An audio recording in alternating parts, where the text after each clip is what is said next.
What up, everyone? This is Mr. Lord Dr. Professor Dark Joker here with another edition of Traditional Fans with Opinions, where I'll give my reviews for whoever I watched, read, or played today. And who are traditional fans with opinions? That is myself, and that is you, the viewers. With all that being said, on with the reviews. One Piece episode 1153. So in this one, this focuses a lot on the robot Emmet. So, obviously you have, Emmett's fighting the five elders, Luffy's witnessing it.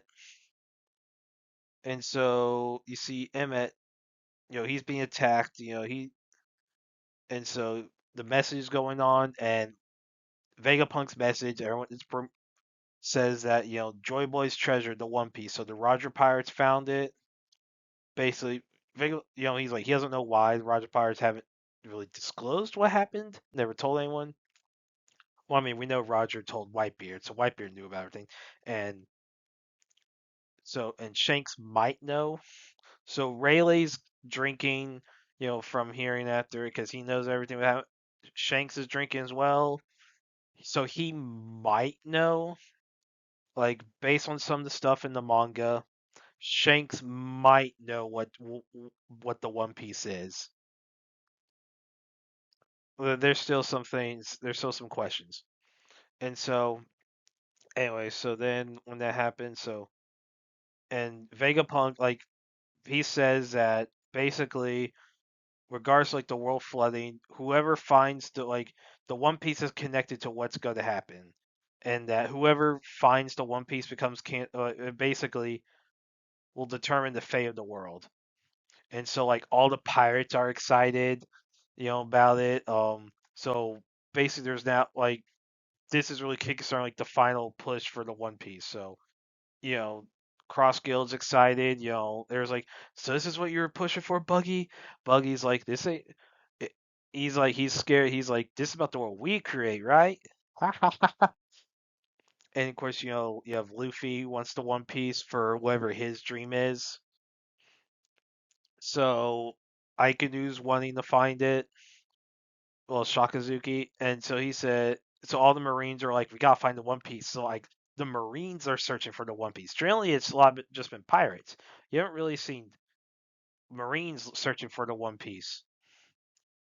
Well, and so Sakazuki's like, who's gonna protect the citizens? I was like, I don't remember him saying this. Like in the manga, like I don't recall too much dialogue in the manga regarding like everyone's reactions to like Vegapunk talking about the One Piece. So some of this could have been added into the anime. It's possible. I don't remember, but Sakazuki is obviously based on the panels in the manga. He's one of the people in contention for finding the One Piece. So like they show like a bunch of people. So Sakazuki concerned about civilians. I was like, wait, what? He cares? Why would he care about civilians? We know what he did on Ohara. And so you have Garling, who's shown. And, so you have Luffy, Shanks, Garling, Sakazuki, Kobe, Sabo, Dragon. Like basically, you don't see Law and Kid. Like Kid and Law have been MIA for a while now. Where they're at, well, of course, you have Blackbeard, and so Caribou is like, heading back towards a Blackbeard ship, and Blackbeard agrees to hear what he has to say, and basically, if he's not impressed, he's gonna kill. He's gonna kill Caribou. Now, given Caribou's intel, Caribou is probably gonna live, because Caribou knows where two, you know, ancient weapons are at. You have Pluton on Wano, and Poseidon in Fishman Island. Now, I would not be surprised if Blackbeard already knows this, considering who his father is, because Zebek may have known some things. Anyway, so now, but then, so Vegapunk is about to say something about Joy Boy, about who his Like he doesn't know if the person who finds so Vegas he doesn't know if the person who ends up finding One Piece will be whoever Joy Boy wants to find it. So and he said and he's about to say something about Joy Boy, possibly about who he thinks is success, which is we know is Luffy. So but the basically so Saturn like basically destroys the transpire snail before that part can finish. So the message is done. It's completely shut off. So Emmet's hurt. He talks to Luffy, mention how he looks like Joy Boy, reminds of him, and he asks Luffy his name. Luffy gives his name as Monkey D. Luffy, and hearing the initial D, Emmet's excited. He's like, so he decides to help save Luffy, help him get off the island. Him and Straw Hats get off the island. So he unleashes this gigantic wave of Conqueror's Hockey that like it knocks the five elders away, like knocks them away, knocks out York, the Marines. Like people get knocked out, and like the way a bunch of them like the Conqueror's Hockey is so extreme that Emu feels it from Mary Joa, and he's like in pain from hearing it, and he yells Joy Boy's name. Like you see him screaming in pain. I'm like, oh, Rick, how powerful is Joy Boy then? Like considering how powerful we've seen Emu be in the manga in the God Valley incident, uh, for Joy Boy's hockey to hurt Emu, that says a lot about how powerful Joy Boy must have been. And Emu recognized Joy Boy's hockey, so that I mean basically confirms that Emu was around during the Void Century. Now, as far as what all happened, we don't know. Like, but then so all the Straw Hats they escaped the island. They escape Egghead and now they're sailing away.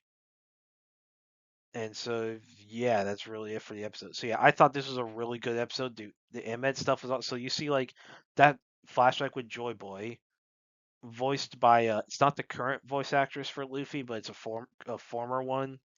I don't remember her name.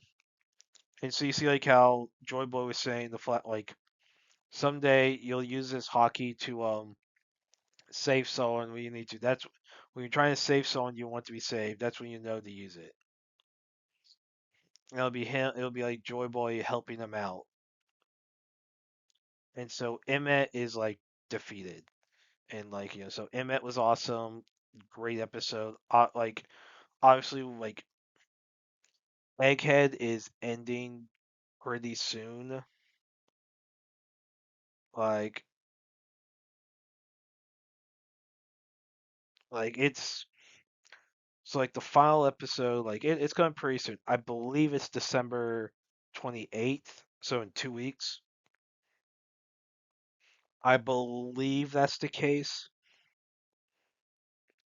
I believe it's 2 episodes left of this season. So yeah, I really like this episode. Looking forward to the next one. The Elusive Samurai Chapter 231. So in this one, so Takagi makes his move heading towards Kama, Kawamura Castle.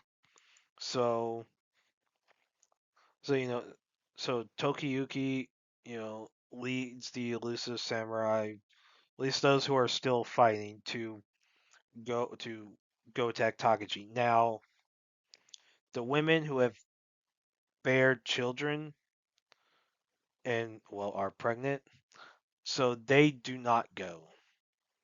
So they don't go. They stay behind with the kids. So the elusive samurai who are well not bearing kids or have not born children, they uh they go with Tokiyuki to fight Takagi. And Tokiyuki like basically everyone talks about the illness that Tokiyuki is gonna die soon. That in the apparently Suzuku says his illness is incurable, and in the future it might be, but there's nothing they can do now. And basically, Tokyo says he doesn't want to die in bed. He wants basically he more likes would rather die in battle. and fight to his dying breath. And so yeah, so basically, so and yeah, so what else is gonna so when Tokiyuki gets there, they sneak into the camp. They see Takaji's armor, but it's not Takaji, it's Miyazuru. So basically, Takaji's plan was to use Miyazuru to lure in Tokiyuki while he attacks Western Izu to attack the families, the rest of the Hojo family. And so yeah, so Miyazuru tries to kill Tokiyuki, but he's knocked out. And so Tokiyuki says to leave him, that basically they have no time to kill him. They have to go back to save their families. So yeah, so it looks like this is the final battle. This is it. Like the end of Tokiyuki is near. Now, as far as how this overall series will end, who knows? Like, will it continue past Tokiyuki's death? That is what I'm wondering. Like that is what I'm wondering. Like whenever Tokiyuki dies, because we know he dies in history, he gets beheaded. Like he gets beheaded. Like Takaji dies June 7th, 1358. So it's not like basically he like Takaji is winning. He is going to win this war. Like that is known. And so I believe it's 1353. So Tokiyuki is gonna die. With like I don't know how long this arc is gonna be, but Tokiyuki's dead, and Takaji will die 5 years later. As far as how they handle that, I don't know. And then yeah, so yeah, I really like this chapter. Liked how they set up the final battle, how they started about, and I look forward to the next chapter. Kagurabachi Chapter 105. So in this chapter, so Chiro and Samura are dealing with the force of like the that one the Sanuchi, like just its power, like the fire from it. And then yeah, so basically, you have all this stuff with so the Swordmaster basically wakes up or whatever, talks to Samura, and then yeah, so basically like he's powerful. Like even though you don't see him do much, you could tell he's powerful. And so Samura's concerned, you know, and then yeah, so basically the sword master is like he grabs the sword and the Sanuchi and pulls it out, and he says why his brothers steal away the enchanted blades, and he sees Chiro, and he recognizes Chiro. So he uses an attack called Butterfly, slices a building in half, and he tells Chiro how he's grown. So basically, it's just the Swordmaster, Akamura, like showing off his power, like establishing that he is a big threat. So obviously, the fight against Swordmaster is about to happen, and we're about to see probably some really cool visuals. So yeah, I really like this chapter. I liked how they introduced Akamura, establishing him as a threat, just with him pulling out the sword and the lead up to him pulling out the sword. And so obviously him and Chiro, that's going to be a big fight. So yeah, I really like this chapter. Looking forward to the next one. Ultimate Exorcist Kiyoshi Chapter 73. So in this chapter, this focuses on the fight between Shishido and Lulu. So Shishido asks for Lulu to stop the invasion of the Suarouse territory. Lulu basically says no. She thinks everyone would want to have her take over and be her slave because she's a princess. Basically, Lulu's just a spoiled brat. And then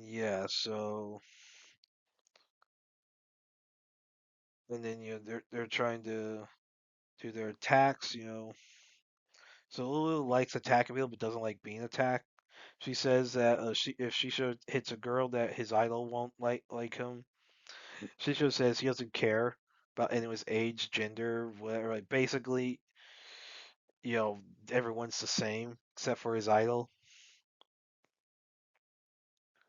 And then so Lulu summons the Emperor Shark of the Demon Realm Skies Devilodon. Basically, it's a flying shark, and Shisho wants he kind of wants to. He says the shark looks delicious, but the only thing he eats is the teeth.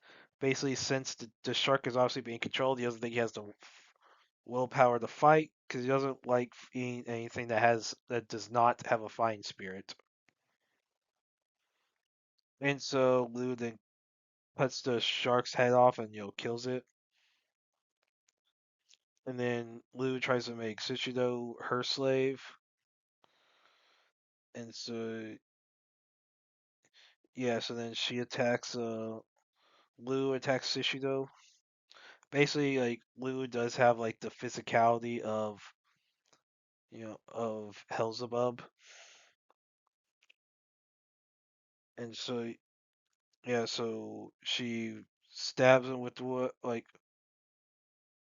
with what like her power and then like with the ringlet. So she shows Pokefire things that turns to her slave, and then so so she tries to get Shishio to lick her foot, but Shishio just bites it, and he's able to like break free. So he stabs himself with with Lulu's like left I guess a ringlet whatever. He believes that put him out of control, and apparently that's not how her power works. And so she says that she needs a lot more time of practice before she can control him because he like basically is very independent. And he says that rules are meant to be broken. Like Lou's pissed off, so she then does like a transformation, whatever after So basically, so one thing Shishio pulls out a forbidden holy relic called Am's apple.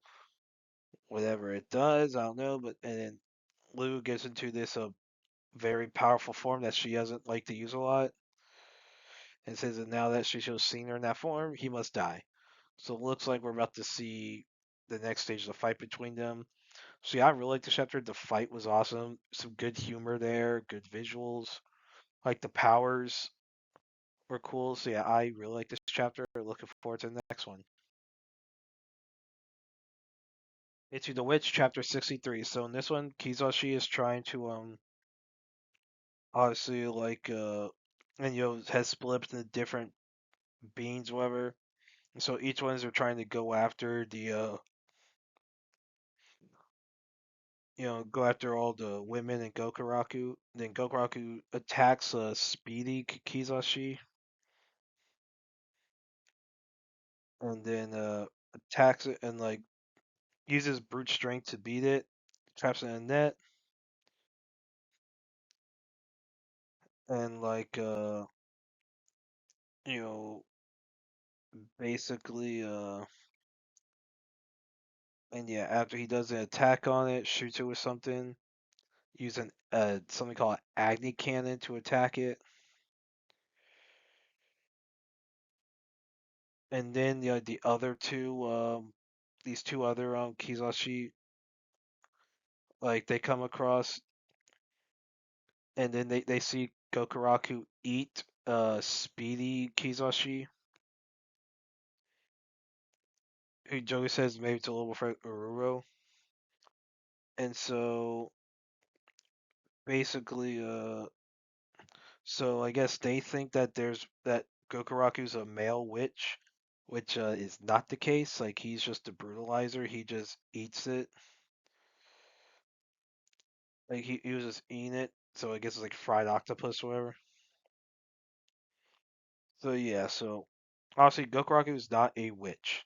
He is basically just has brute force, has some tech supporting him. Why he eats the magics, basically obviously we know his past. So yeah, so I like this chapter. I liked how they're showing Gokuraku just use brute strength to just beat up and some tech to beat up these the Kizashi, so that's gonna be interesting. So yeah, I liked how they obviously dealing with the threat, I do not know, like Gokuraku's not a witch, like because I mean Kunigami was acquired by Ichi, that was established. But yeah, I really like this chapter. Looking forward to the next one. Odor of the Flame, chapter 31. So in this one, Odor is fighting Calerio, trying to like he wants to like discuss things with her through combat. And when he does, he sees Clario's memories. Like see like his like Clario's backstory, how like you know basically how he was kept like Clario was kept alive to be used as material, so his body could be used to do magic. And then so Hilario then does the same thing to like to basically his captor, who apparently was trying to research magic to revive his daughter. And well, Clario's just I guess a no name, and he asks for that person's name, and the guy introduces Calerio, so I guess he takes Clario's name. And so then he starts killing you know, different ice demons, whatever.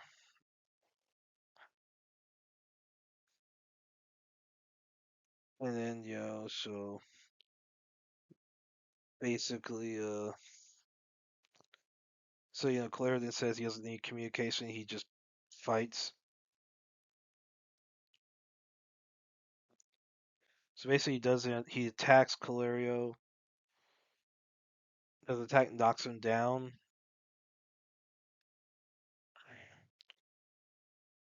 and then someone appears. Thanks Calerio, says Calerio's done, like preparations are done,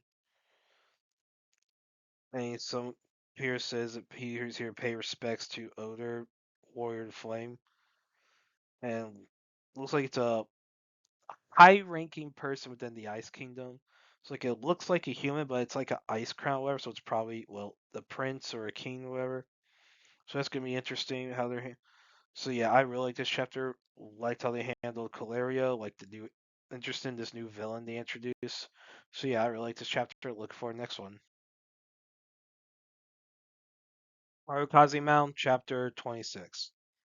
So in this one, Nagiharu pitches against Moko, who's big. Like he's a really big third year. And then yeah, so basically yeah, so obviously like Moko has like an aura that like puts pressure on pitchers. So Nagaharu does like a bad pitch and basically it's fouled off. If it was on target, probably would have been a home run. And so basically Moko swings at whatever. And so, but the whole foul ball, like, it gets Nagiharu, like, it sells him down, so he's ready to pitch. So then, so on the next pitch, he throws a sinker,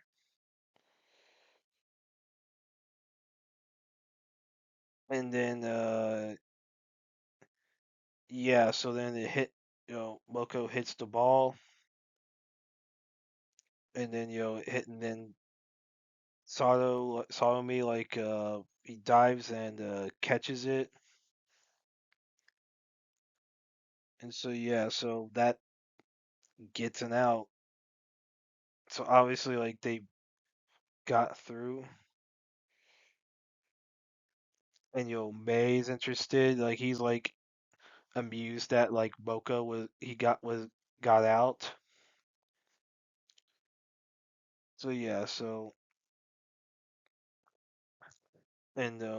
basically they need a score so that they can so they got like runner on first, and then you know so yeah, so Meisuke got on first base, and so then Ibuki gets up to bat, but he's doing batting right-handed for some reason, for whatever reason. And so it's like Ibuki's ready to bat. So it's gonna be interesting how they handle this. So yeah, I'm missing this at bat next chapter. So yeah, I like how they handle Moko. Like Moko was freaking funny. Like just his personality and size. It was freaking hilarious. And then how they like basically he got out. So it's like so Nagaharu was able to settle down. In a lot of previous manga and anime with stuff like where you have like this would be a bat that would last multiple chapters, but obviously a lot of series they try to shorten up some things. So yeah, I like the bat, like how they handled it. I thought this was a good chapter. Looking forward to the next one. Gachiakuta episode 23. So in this episode, so the cleaners, they're like so Rudo's group, they're taken back to the cleaners headquarters, and Zanka recovers from his injuries. There's a brief where Rudo asks some of your cleaners if someone's hurt, whatever, if they're supposed to take roses. Apparently, roses, I guess they're like a luxury there or something. So everyone, so some people are like it's fun. Like, yeah, probably not, but And then apparently, so the artists were like, so the drawing didn't work well. So basically, you got Zanka had the wrong drawing on him. So a little bit where Rimlin, like basically apologizes for the wrong armor, but Zanka's like, what? It's fine.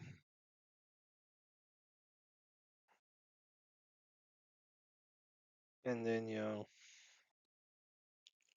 so after that, so then so the Raiders are talking. Zold says that they things didn't go exactly basically things go plan, but he's able to learn some stuff through where things went wrong, and especially with the cleaners surviving going across the border.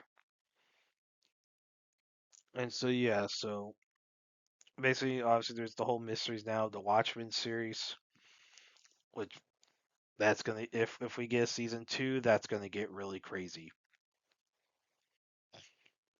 And so yeah, so now basically like all it's left is like the lead up for potential season two. And so yeah, so basically this episode is just Arrow recovering, should be good. And yeah, next week I believe it's supposed to be the season finale. Or season finale. I don't know if there's a season two. Hopefully we get a season two because this is a freaking great anime. Like, I thought this was a really good episode. Obviously they're closing out some things. And so yeah, I really like this episode. Look forward to the next one. Jujutsu Kaisen Modulo Chapter 15. So in this one, you have, Yuka's asked if she would like to use a wheelchair. She tells Mino no. So she's heading towards her duel with Dabura. And so she's thinking if she gets reborn, she wants to be an older sister. So she could be one to help like with homework, having first pick on snacks, teaching cheat codes. Basically, she's thinking that Tsurugi was basically not necessarily the best at acting like a good older brother. And so yeah, and yeah, so basically, obviously Yuka knows she's about to die, and so Yuka remembers when Tsurugi saved, basically when a friend of hers was possessed by some spirit, couldn't be graded, and yeah, so Tsurugi I guess helped her get away, whatever. Looks like her friend like, well, possibly died, and then yeah, so this old man approaches Dabura. Dabura asks if he's the opponent, and then shows mentions about how there was all this power that 70 years before that basically shook the nation of Japan, and then basically like these kids don't know what happens when someone reaches the peak of violence, as he puts it, and like with curses. So he asked Dabra to show him the true terror curses for him. Dabra says he can't because basically he can't show them without an opponent because if they're not worthy, then it'll be over before you can see anything. And so Yuka drops out of the airplane, and then she summons the eight handled sword, Divergent Silent Divine Journal, Mahuraga. And so you have Dabra fighting Mahuraga. So yeah, that's gonna be interesting. So yeah, I thought this was a really good chapter. You know, they're setting up, you know,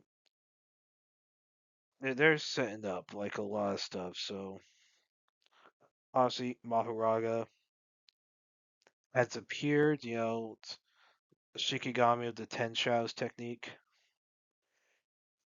And, basically, so Megumi, Fushiguro, and Sukuna had used it, and then now Yuka's able to use it. So it's gonna be interesting. So that's yeah, it's gonna be a fun thing. So yeah, I thought this was a really good chapter. Interesting Megumi's attack being used again. That's yeah, I really like this chapter. Looking forward to the next one. One Punch Man, season 3, episode 10. So in this episode, so you have Zombie Man fighting Pure Blood. Zombie Man wins, but then after he beats some other enemies, he so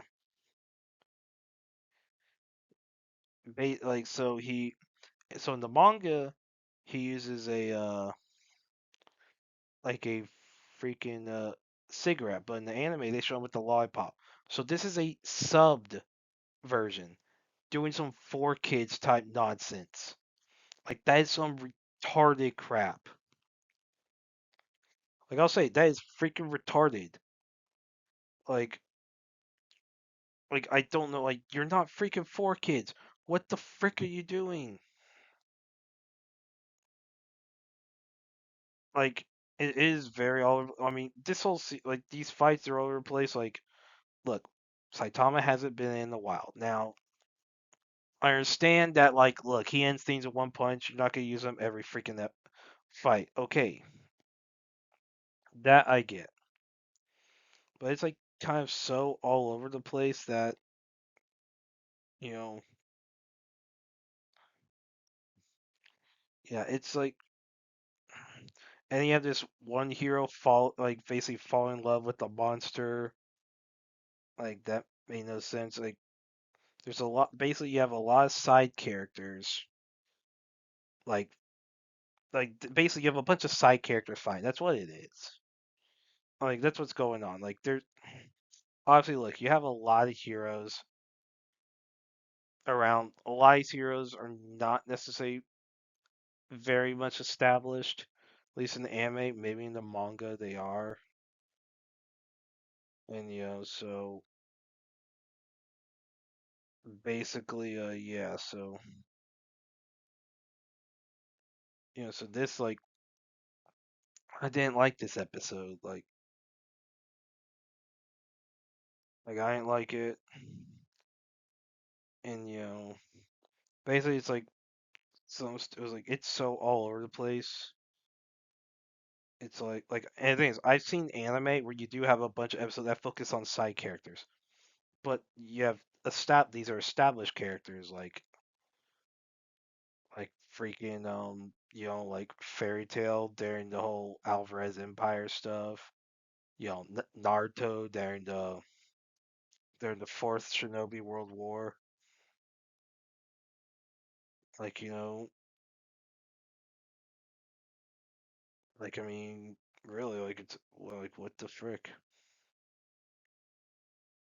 So yeah, I like personally, I like I didn't like this episode.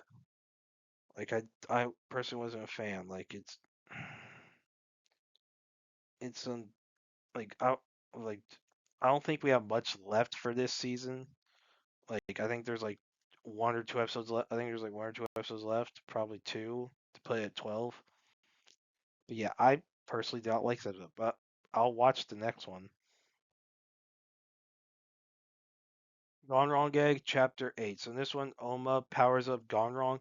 Gonron gets in some like very powerful form and basically beats the crap out of Bactol and like heals the humans. Like he uses the like basically absorbs some life energy, some bugs, and then distributes the life energy force back to the victims, the human victims, to help heal them.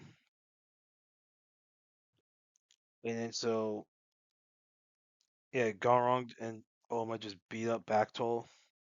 Basically, like, he must eliminate threat. They must eliminate threats to themselves. So Bactol sends his insects after him, and Gonron takes out an entire swarm in one blow. And basically Bactol's knocked down, and then yeah, so he tries to evolve like himself, and then basically Oma says back tells him that his former friend corrupted he'll free him of his curse.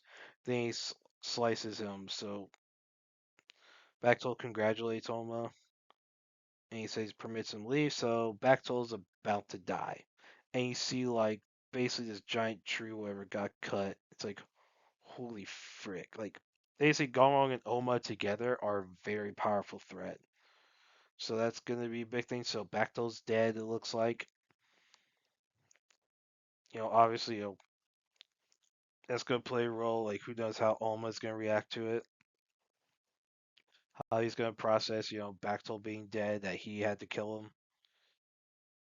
So yeah, I really like this chapter. Like the visuals for Governor Oma's like transformation and like the rise and power of how they just wrecked Bactol. That was cool to see. So yeah, I really like this chapter. Looking forward to the next one. Mayor Kingstown season 4 episode 8. So this one, so Callahan, is escaped prison. He kills a shaver who's an Aryan Brotherhood member who spoke against him. Burns him to death. Then he burns down the McCluskey family house, and he murders Kyle's wife Tracy. Now he spares the he spares Kyle's son Midge, and basically leaves him alive. So then Mike's trying and Bunny are trying to deal with the Frank Moses, and so Mike gets Bunny's driver Lamar to kill a close ally of Frank, which Lamar does. So basically, Warren Hobbs, basically her daughter is threatened by the cartel. She's become more willing to work with Mike and tells him about Callahan's escape before anyone else. So basically, Mike, Ian, and Stevie go to Anchor Bay to interrogate the Aryan Brotherhood about Callahan, and basically, and Stevie beats up some of the inmates. And so yeah, so one of the things messed up is when Callahan has Tracy call Kyle so that Kyle could hear like his wife being killed. And Kyle tries to harm himself. And so the prison puts him in 24-hour watch. So yeah, dude, it's man, it got dark. So yeah, I mean, look, someone in the McCluskey family died. No one was surprised by that. Basically, so obviously Hobbs is learning more, I guess, how things work in Kingstown, and she's more willing to work with Mike. And yeah, so dude, yeah, so it was it got dark, and so obviously you have to deal with stuff with you know Frank Moses and Callahan. Dude, Callahan's freaking crazy. Like, and then yeah, so then and yeah, so basically now one thing happens, we don't see Callahan actually kill Tracy on screen. We don't see it, but you do hear a gunshot and you hear a baby crying. And before, pulling the trigger, Callahan says, "You know who I'm punishing. You know he deserves it." Basically implied, he's going after Mike on, and yeah, so basically, it's just yeah, Kyle, has to process what's going on, and so yeah, with Tracy, we're assuming she's dead. We are assuming she is dead. Now they ain't showing on screen, so that leaves some room for her being alive. Basically, the whole point was just to mess with Kyle, and yeah. So that's gonna be mess. So yeah, I really liked this episode. Callan was great as a villain. Things are escalating, so obviously we're getting a lot of the build up towards the finale. So yeah, I really like this episode. Looking forward to the next one. The Mage Next Door, Chapter 7. So in this one, Osagawa and Yobiko arrive at the Kansas City Sea Bass Mall. So they're there and they're trying to find some mages, like the bad mages. Then they run to these three people who are claiming to film a movie, and then it's revealed that basically these three are the three that they shot were called the Surumi brothers. Three, they were a mage trio. Basically, they're dumb and weak. And Osagawa says that if you're gonna sneak on someone, don't do it while screaming at them. They're like, oh, like they're basically they're just stupid. So it's really they were trying to steal a treasure gem, and then yeah. So basically, so Osagawa and Yobigo don't know anything about a treasure gem. Basically, there's some they can grant any wish. They're trying to find one of them all, and they claim their leader wants to use it to help people. They explain how to use it to heal and stuff. Like their leader's name is Shindo. So Osagawa decides to go with those brothers three to meet Shindo, while Yogo stays and Mini Magus wait. Basically, Osagawa just wants to get a better idea of what's going on. So you come across Shindo. So Osagawa meets him, and then so Shindo beats up one of the subordinates for bringing Osagawa there, and so yeah, so Osagawa says that basically Shindo's not like how the brothers told him about what not like what the brothers told him, and so yeah, so basically Shindo mocks the three brothers. Basically, three brothers they were working for Shindo. They were trying to get someone in their. They used to be humans for their mages. I guess in their life on Earth, the human that raised them, they want to help. They want Shindo to heal, but it's like Shindo's doesn't not going to do that. And so Osagawa decides to basically says he's pissed off at Shindo, so he's going to fight him. So it looks like we're about to see a fight between Osagawa and Shindo. So yeah, I really like this chapter. So it looks like you have some mages that may not be evil that are some reason on Earth. Let's figure out exactly what's going on and what these three are going to be like. Are they going to be allies in the future? Like, are they going to be allies? Are they going to be enemies? Are they going to go back, to the mage world, whatever? So it will be interesting how that goes. So, yeah, I really like this chapter. Looking forward to the next one. Landman, Season 2, Episode 5. So in this one, so basically, so there's an issue of MTech's facing some bankruptcy issues due to Monty doing some illegally questionable financial moves. And there's an issue with the insurance provider. And then, yeah, so one of the issues that one option, basically, so Cammy wants to go into business with Galeno, and Tommy sends the lawyers out, tells Cammy basically about his issues with the cartel and how basically like Galeno runs the cartel. And Cammy says, "Well, we didn't see what how he guys on. We didn't see anything. We're good." And Tommy's like, that's not gonna fly with the basically he's like that's not gonna fly legally with the FBI. Like that ain't gonna fly well. Like basically like it will not look good. It'd basically be like a front for money laundering. And now one of the lawyers option says is like to declare bankruptcy, sell some things, pay off the debts that way. But they would lose like the oil licenses and all that, and basically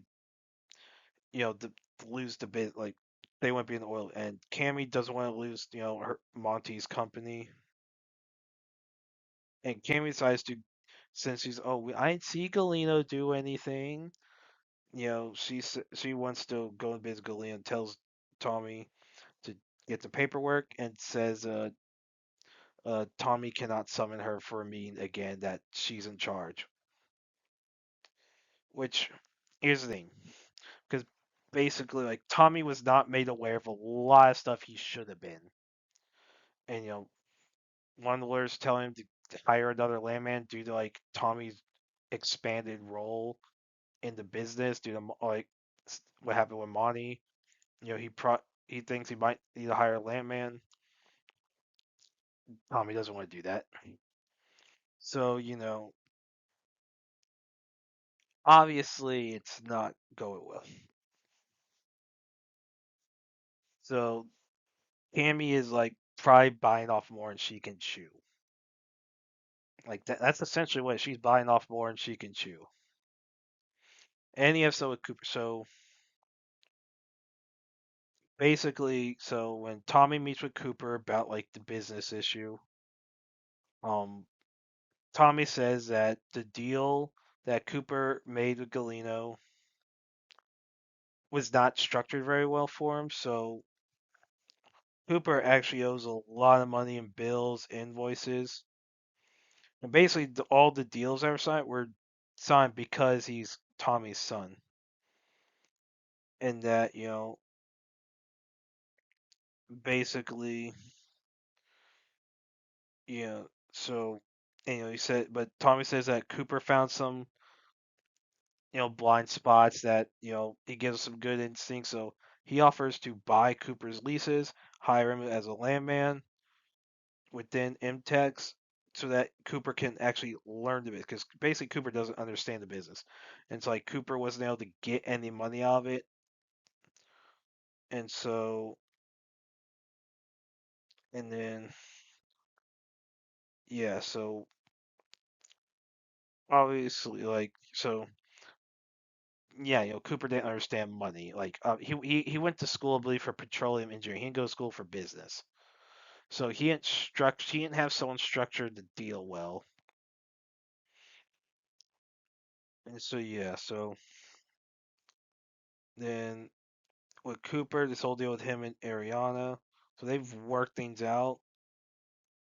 Basically, like they agree they want to get married. Now, Ariana says that basically she's Catholic, so you know, basically she tells Cooper that he has to ask her, her father for permission. So Cooper drives to Ariana's parents' house, asks her father for permission. Her father basically says that that was a test that he says that that Ariana is her own woman. She's grown up.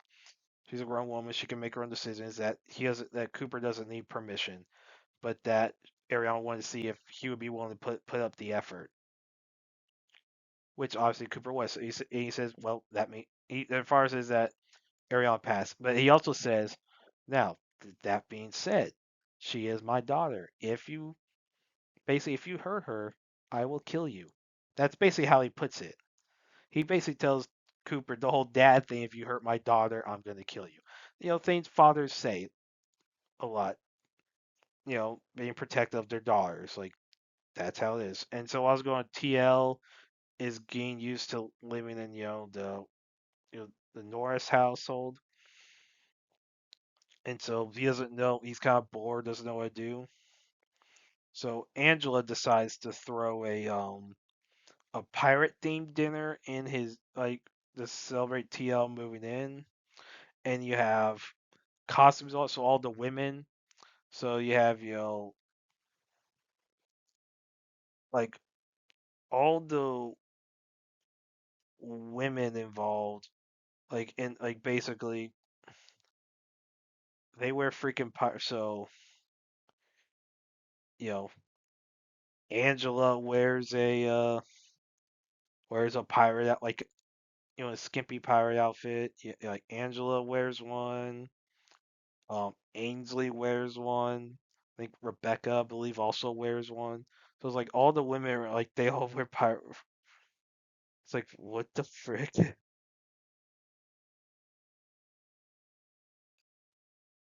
Like I thought it was definitely interesting. So yeah, I thought it was it was good. It was like a really good episode. That was fun. Obviously, Cammy, I'll just say she's a freaking idiot. Like we all know, Cammy's a freaking idiot.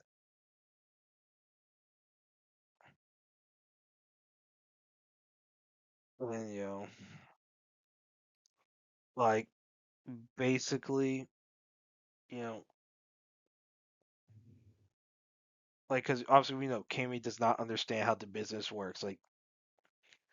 And Tommy's doing his best, but obviously Cammy is gonna have to she doesn't understand things, but legally that does not shield her from because her name's on stuff, and so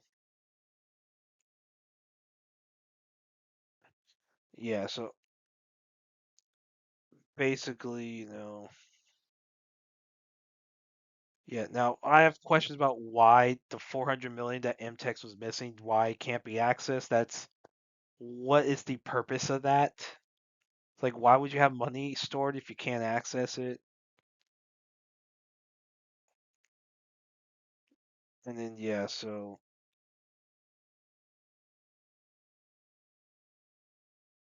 and basically, and yeah, so yeah, it's funny, Sam Elliott's pretty good in this. Like, he's just best. He's just Walker, and yeah, so